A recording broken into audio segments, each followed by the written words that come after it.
Soyez les bienvenus dans la paix et dans la joie du Seigneur. Je suis encore heureux d'être avec vous en ce jour afin de partager la précieuse parole du Seigneur.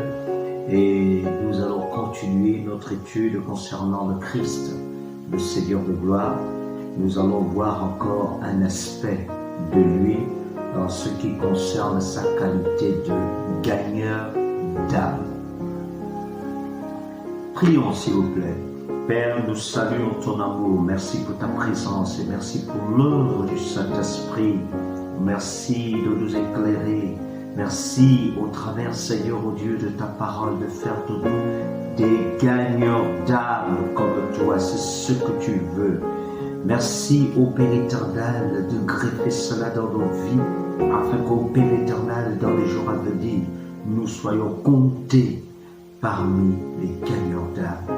Au nom très saint et divin de Yahushua, le Saint-Fils de Dieu. Amen. Encore salutations en Christ. Alors, nous allons voir Christ en tant que gagneur d'âme. Gagneur d'âme. Parce que c'est tout le grand ministère du Seigneur de gloire. Notre texte, pour commencer, se trouve dans Proverbe, le chapitre 11, le verset 30, Proverbe chapitre 11, verset 30, il est écrit ce qui suit: le fruit du juste est un arbre de vie. Le fruit du juste est un arbre de vie, et le sage s'empare des âmes. Le sage s'empare des âmes. Nous pouvons également ajouter Daniel, le chapitre 12, le verset 3, le livre de Daniel, chapitre 12, le verset 3, pour introduire ce moment, le Christ gagneur d'âme.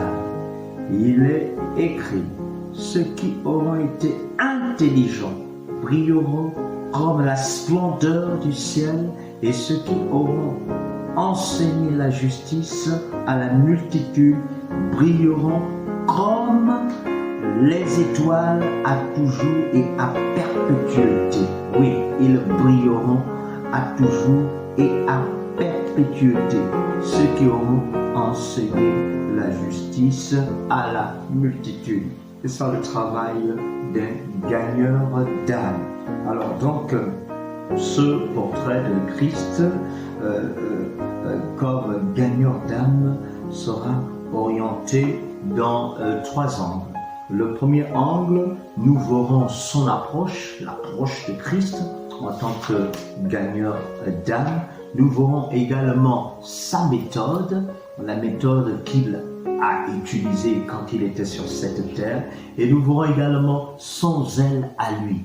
Et puisse, au travers de l'éclairage de la parole de Dieu, avoir également, par la grâce de Dieu, l'approche du Seigneur, sa méthode et son zèle. Concernant son approche, quelle était l'approche de Christ en tant que gagneur d'âme? Nous allons parcourir la parole de Dieu et nous allons découvrir quelle était l'approche de notre Seigneur de gloire. Et il y a une histoire merveilleuse, quelque chose qui va se passer avec la Samaritaine. Et nous trouvons cette histoire, cette rencontre merveilleuse du gagneur d'âme dans le livre de Jean, le chapitre 4, le verset 3 à 6. Donc, son approche en tant que gagneur d'âme. Jean, chapitre 4, à partir du verset 3 jusqu'au verset 6, nous lirons également le verset 7 pour voir l'approche du Seigneur, le gagneur d'âme. La première approche, c'était d'être naturel. Le Seigneur était naturel. Ça, c'est la première approche. Il était naturel. Verset 3 à 6 dit ce qui suit. Alors, il quitta la Judée et retourna en Galilée. Comme il fallait qu'il passât par la Samarie, il arriva dans une ville de Samarie nommée Sichar, près du champ de Jacob, que Jacob avait donné à Joseph, son fils. Là se trouvait le puits de Jacob. Jésus, fatigué du voyage, était assis au bord du puits. C'était environ la 6e heure. Donc, naturellement, il avait besoin de se reposer parce qu'il avait fait un grand voyage et puis il avait un besoin, il voulait boire de l'eau. Donc, Jésus, le Christ, était naturel dans sa manière d'agir. Il ne venait pas triomphalement, non, il n'utilisait pas les artifices, non, pour se faire voir. Il agit comme un homme de manière naturelle, un homme qui a marché, qui a besoin de boire de l'eau. Et il est là, à côté du puits, à côté du puits. Il agit de manière naturelle. Donc on ne voit pas fanfaron avec une grosse Bible, ou bien avec la Torah à la main, ok, pour être dans le contexte de Christ, avec la Torah, ou s'habiller comme les grands prêtres de l'époque. Il va être simplement vêtu comme un symbole qui est là, au bord du puits. Être naturel. Un gagnant d'âme doit être naturel comme le maître. Simplicité, simplicité, simplicité. Savoir s'adapter au milieu dans lequel on se retrouve. Et l'autre élément d'approche, c'est qu'il s'attendait, à croiser une âme. Il s'attendait à croiser quelqu'un. Donc, un gagnant d'âme qui est naturellement dans un endroit où il sait qu'il va croiser quelqu'un. Donc, on va être gagnant d'âme, mais soyons dans des endroits stratégiques où nous savons que nous pouvons rencontrer les âmes. Oui, le puits, c'est un endroit où l'on peut rencontrer les personnes. C'est un endroit de rassemblement. Donc, tu veux, je veux, nous devons être des gagnants d'âme qui se placent dans des endroits de rassemblement. Et le Seigneur avait compris cela. Le verset 7 le dit si bien. Une femme de Samarie vint puiser de l'eau. Jésus lui dit, donne-moi à boire. Coûte que coûte, il savait que quelqu'un va venir. Peu importe l'heure, il y a des gens qui vont venir parce que c'est un endroit de rassemblement. Et là, il va croiser une âme. Et puis, qu'est-ce qu'il va faire? Il va engager la conversation. Il va engager la conversation. En faisant quoi? En lui demandant à boire.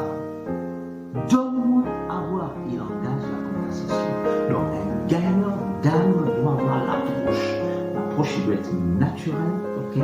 Il doit être dans un endroit où il s'attend à rencontrer une âme et en plus, il doit engager la conversation. Mais quand il engage la conversation, il n'engage pas de manière frontale ou directe. Il ne rentre pas directement, je suis le Fils de Dieu. Non, non, non, non. Il commence par des choses simples. Et là, maintenant, nous allons rentrer de plein pied dans sa méthode à lui. La méthode. Quelle est la méthode que Christ a utilisée? Lui, le gagnant d'âme. Alors, dans la méthode, en tant que gagnant d'âme, il va être très habile. Il va orienter l'attention sur les choses moins importantes pour les plus importantes. Lisons le verset 9 de ce passage. Nous sommes toujours, s'il vous plaît, dans Jean chapitre 4. Mais là, nous lisons le verset 9, 10 et 12. Lisons attentivement. La femme samaritaine lui dit, comment toi, qui es juif, me demandes-tu à boire à moi, qui suis une femme samaritaine? Les Juifs, en effet, n'ont pas de relation avec les Samaritains. Jésus lui répondit, si tu connaissais le don de Dieu et qui est celui qui te dit, donne-moi à boire, tu lui aurais toi-même demandé à boire et il t'aurait donné de l'eau vive. Seigneur, lui dit la femme, tu n'as rien pour puiser et le puits est profond. D'où aurais-tu donc cette eau vive? D'où aurais-tu donc cette eau vive? Wow. Le Seigneur commence sa conversation avec les choses qui n'ont pas d'importance pour entrer dans les choses qui ont une grande verset 11 et le verset 13, s'il vous plaît. Sinon, lisons le tout. Seigneur, lui dit la femme, tu n'as rien pour puiser, le puits est profond. D'où auras-tu donc cette eau vive? Es-tu plus grand que notre père Jacob, qui nous a donné ce puits et qui en a bu lui-même, ainsi que ses fils et ses troupeaux? Le verset 13. Jésus lui répondit, quiconque boit de cette eau aura encore soif. Quiconque boit de cette eau aura encore soif. Aura encore soif. Mais ajoutons le verset 14. Mais celui qui boira de l'eau que je lui donnerai n'aura jamais soif, et l'eau que je lui donnerai deviendra en lui une source d'eau qui jaillira jusque dans la vie éternelle. Extraordinaire. Le verset 15. La femme lui dit, Seigneur, donne-moi cette eau afin que je n'ai plus soif et que je ne vienne plus puiser ici. Waouh! Conversation. Il commence par les choses simples. De l'eau, de l'eau. Il demande de l'eau. Mais après, la femme se dit, mais toi tu engages la conversation, tu ne sais pas que toi et nous, on ne s'entend pas. Que les Samaritains, les Juifs, il n'y a pas de bonnes relations. Et pourquoi tu t'adresses à moi? Mais le Seigneur, lui, ne regarde pas les conflits. Le Seigneur a un objectif. Il veut sauver cette femme-là. C'est un gagnant d'âme. Un gagnant d'âme ne regarde pas c'est mon ennemi. Non, non, non, il n'y a pas d'ennemi. Un gagnant d'âme ne regarde pas je ne m'entends pas avec X. Je ne m'entends pas avec Y. Non, c'est pas ça le gagnant d'âme. Le gagnant d'âme fait taire les armes de guerre. Le gagnant d'âme vient avec la paix. Et il demande des choses simples, mais il a quelque chose qui est plus important, c'est le simple. Il passe par quelque chose de simple. Donne-moi à boire, donne-moi de l'eau. Mais lui-même, il est une source d'eau vive, une source d'eau vive éternelle. Donc, il a la solution dans la vie de cette femme-là. La femme se trouvait en position de force parce que, on va dire matériellement, elle avait ce que le maître voulait. Mais les choses matérielles, les choses qui passent, n'ont pas plus d'importance que les choses éternelles. Le Seigneur, lui, il avait l'eau vive éternelle. Elle n'avait que de l'eau. Donc, il fallait encore revenir et boire encore. Parce que quand on boit de l'eau naturelle, on a encore soif. Mais quand on a l'eau de vie, on devient une source de vie pour les autres. Et c'est ça que le Seigneur a fait. Il va être habile, il va être plein de sagesse. Quelle sagesse! Il va toucher un homme important dans la vie de cette femme. Il va se mettre en position de celui qui a réellement le pouvoir de donner la vie. Oh, gloire à Dieu, alléluia. Après, toujours dans cette sagesse, cette habileté, il va présenter, il va confronter maintenant cette femme face à la réalité de sa vie spirituelle, face à la fausse adoration. Donc il va présenter la vie spirituelle de cette femme et l'adoration de cette femme. Écoutez ce que le maître va dire à la suite. Le verset 16. Va, lui dit Jésus, appelle ton mari et viens ici. La femme répondit, je n'ai point de mari. Jésus lui dit, tu as eu raison de dire, je n'ai point de mari, car tu as eu 5 maris, et celui que tu as maintenant n'est pas ton mari. En cela, tu as dit vrai.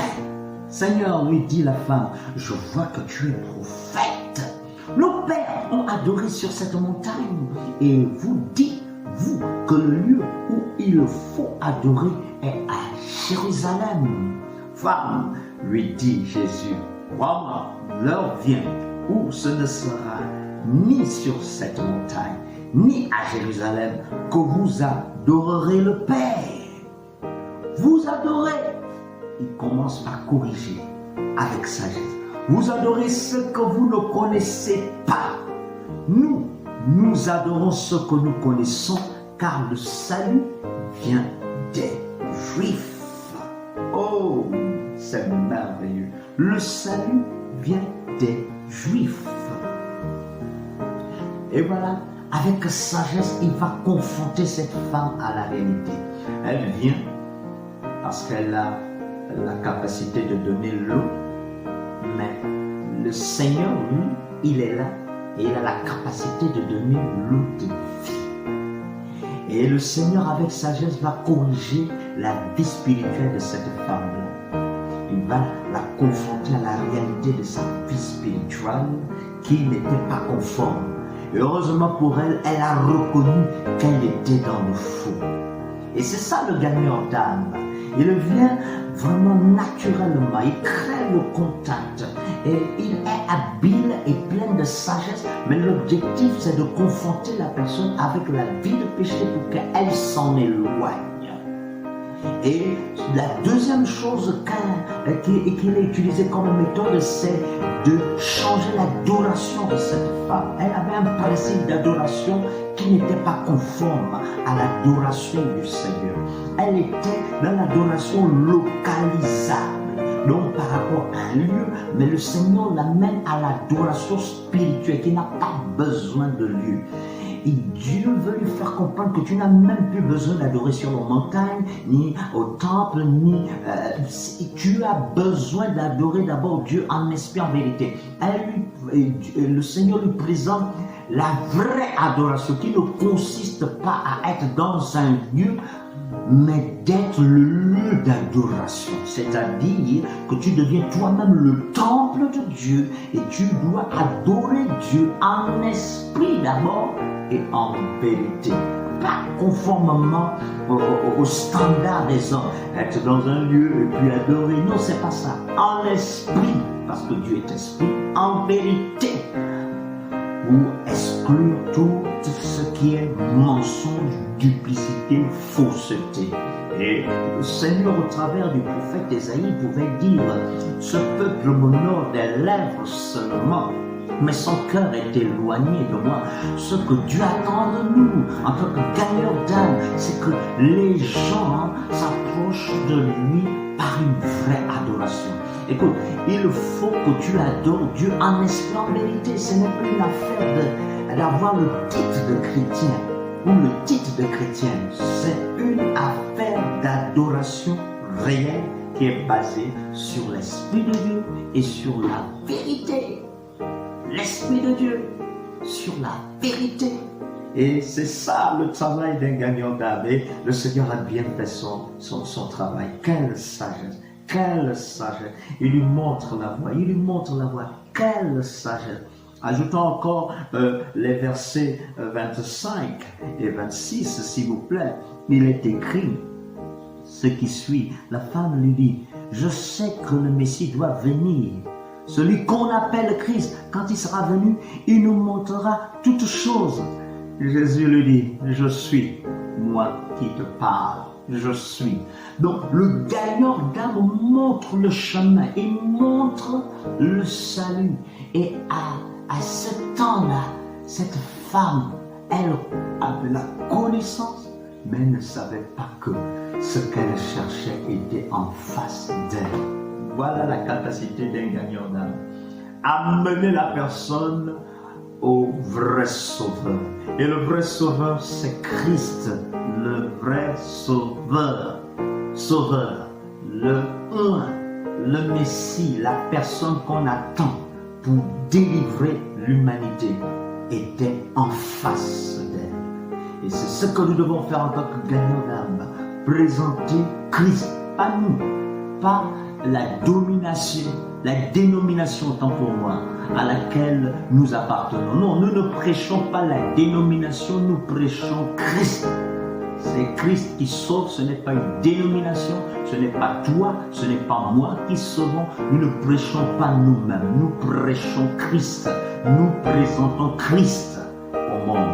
Et c'est ce que Christ a fait. Il s'est révélé à cette femme. Oh, merci Seigneur. Et enfin, nous allons terminer son zèle en tant que gagneur d'âme. Quel était le zèle du Seigneur de gloire? Lisons toujours la suite. Et nous sommes là dans Jean chapitre 4, le verset 27 à 37, s'il vous plaît. Le zèle, on termine avec le zèle.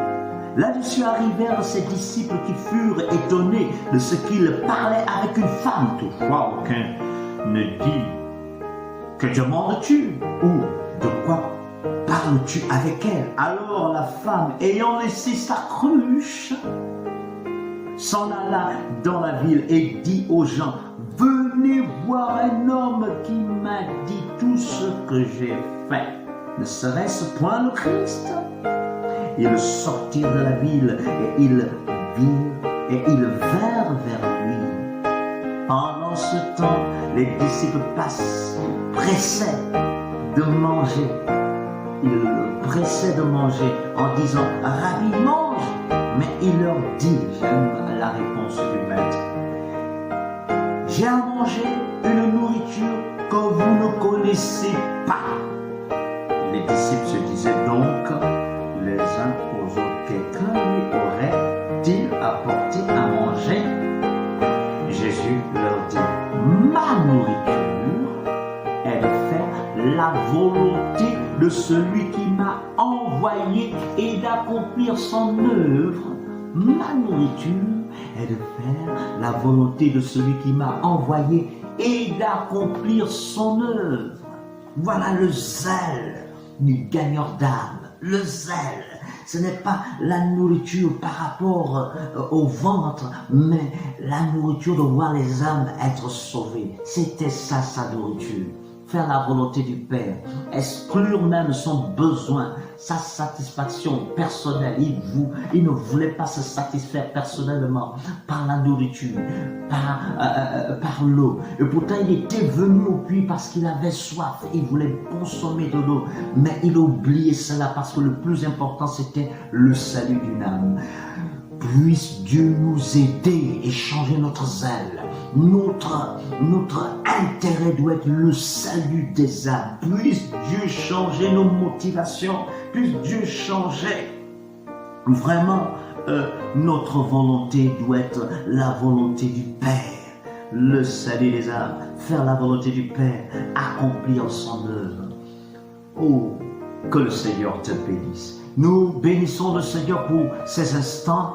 Nous avons vu, par la grâce de Dieu, oui, un autre portrait de Christ, le gagneur d'âme. Et nous avons vu son approche, sa méthode, mais également ce qui faisait son zèle. Oui, d'accomplir la volonté de son Père. Que le Seigneur vous bénisse dans la paix et dans la joie. Amen. À la prochaine.